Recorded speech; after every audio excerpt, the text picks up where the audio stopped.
Magandang araw po, Aling Mirna. Ano po ang bibilhin nyo? Saktong-sakto. Fresh pa po itong paninda namin. Ay, salamat po. Ang ganda nga ng paninda nyo.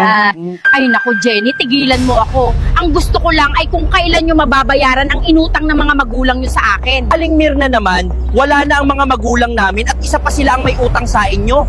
Bakit naman kami ang sinisingil nyo? Grabe naman yung si Aling Mirna. Palibasa kasi alam niyang wala tayong magulang. Kaya kung apak-apakan tayo, ay wagas. Alam ko. Basta andito tayo para sa isa't isa, kuya. Kaya ipangako mo, Jenny, na magtatapos ka sa pag-aaral para darating ang araw na hindi na tayo mamaliitin ng mga tao. Pangako, kuya. Gagawin ko ang lahat para makapagtapos sa pag-aaral. Hello po, Aling Lourdes. Saan po kayo pupunta? Nako Jenny, pasensya ka na pero kailangan ko nang singilin ng kuya mo sa utang niya sa akin.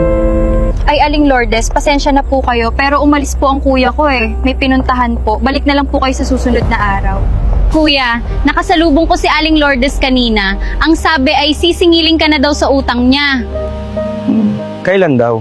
Si Aling Lourdes talaga, hindi pa naman due date ng utang ko sa kanya ngayon. Eh, ang hirap sa kanila. Wala na nga tayo, ginigipit pa tayo. Jenny, kapatid ko, gising na. Graduation day mo na ngayon. Yes, graduation ko na pala ngayon. Excited na ako! O Jenny, kumain ka lang dyan at heto, pinagtimpla kita ng gatas para hindi ka magugutom mamaya. Salamat, kuya. The best ka talaga. Hayaan mo, kuya. Sa oras na makahanap ako ng magandang trabaho, ikaw naman ang tutulungan kong makapag-aral.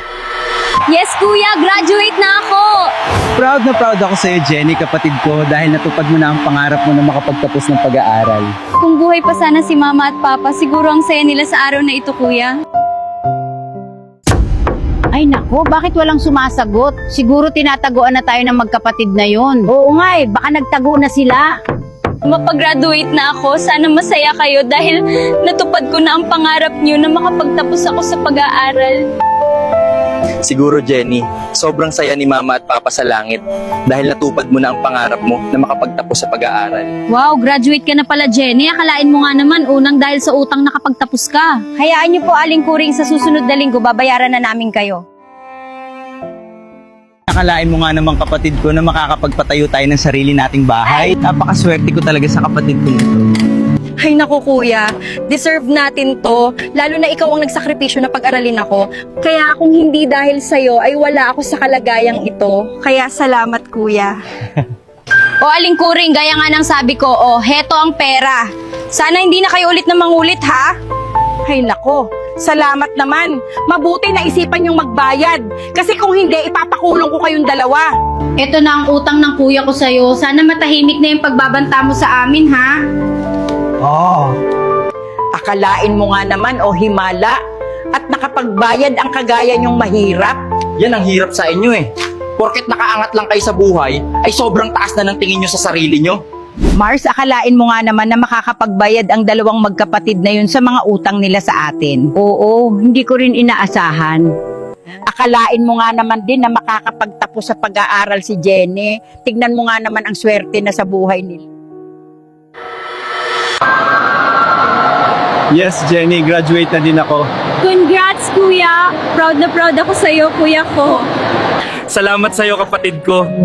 Dahil kung hindi sa'yo, ay hindi ako makakapagtapos ng pag-aaral.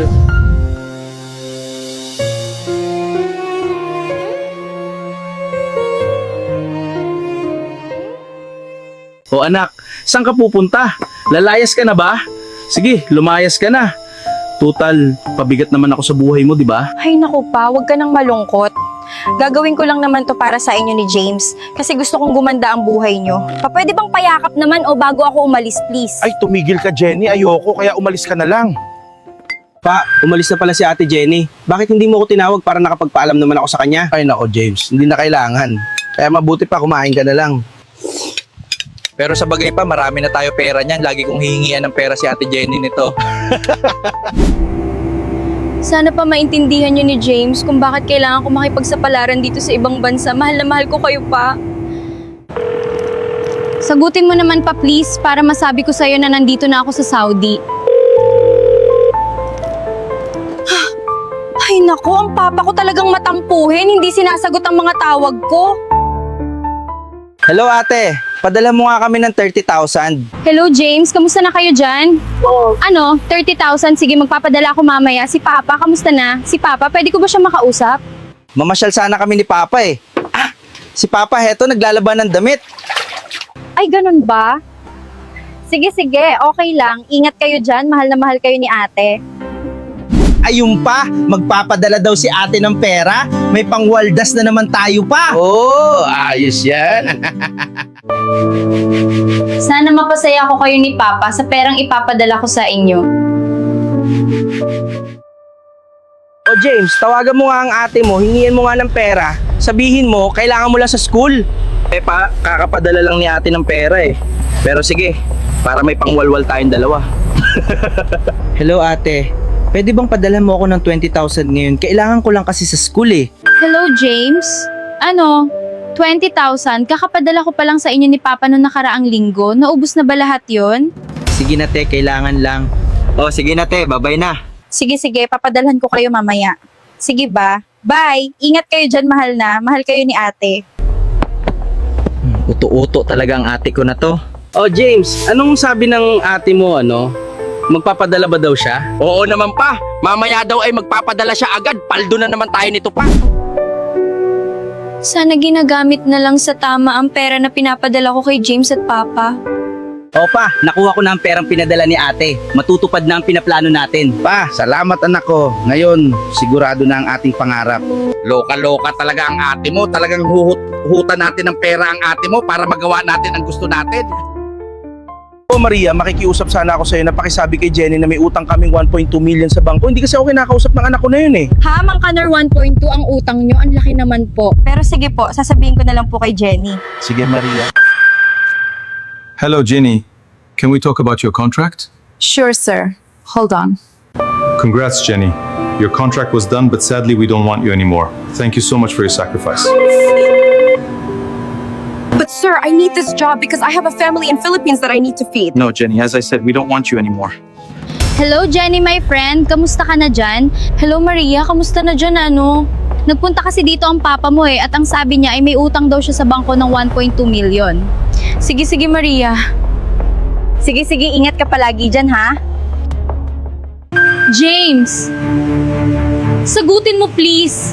Kailangan ko kayong makausap ni Papa. Oh, ano pa? Nasabi mo na ba kay Maria yung 1.2 na penging utang natin? Oo naman anak. Basic na basic lang kaya yun. Diyos ko, anong nangyari sa mga pinapadala ko kay James at kay Papa? Bakit nagkautang pa sila ng ganong kalaking halaga?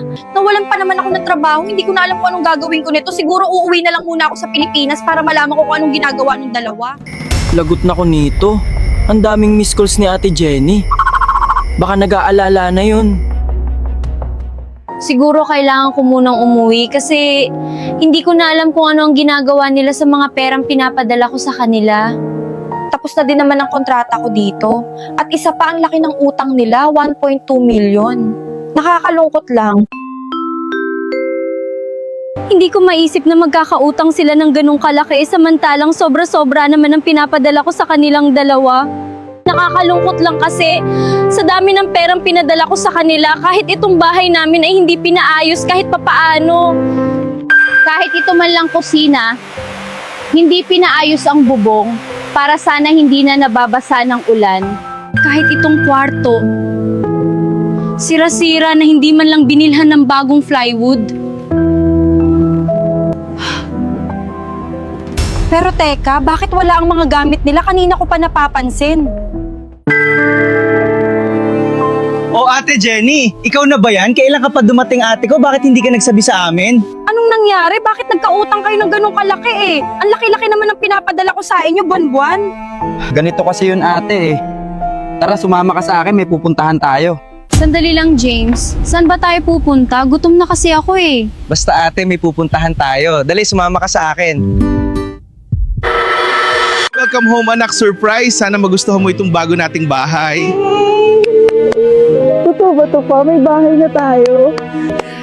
Oo naman anak.